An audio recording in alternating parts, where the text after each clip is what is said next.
This video is for the content creators who built a brand around the meta.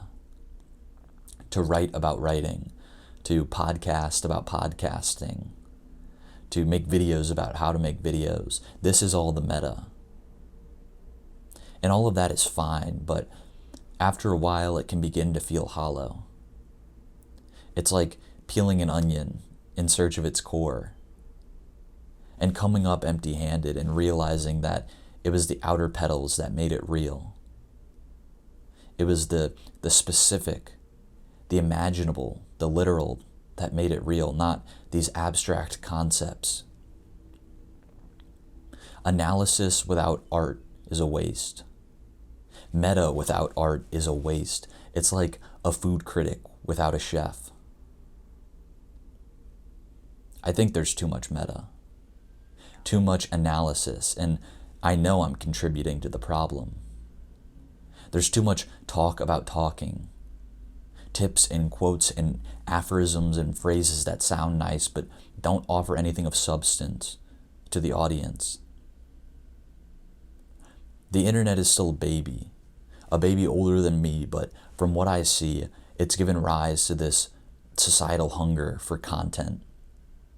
Constant curated content. And this gives some creators the opportunity to take the easy way out.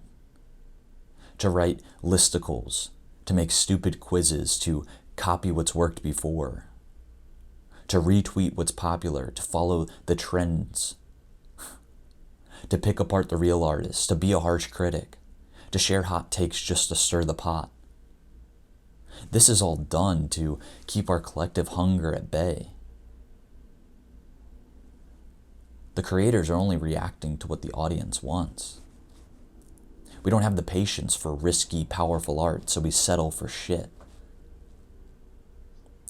The only solution that I can see is to call on the creators to balance your meta-analysis with the art, to be the critic and the creator, the artist and the analyzer.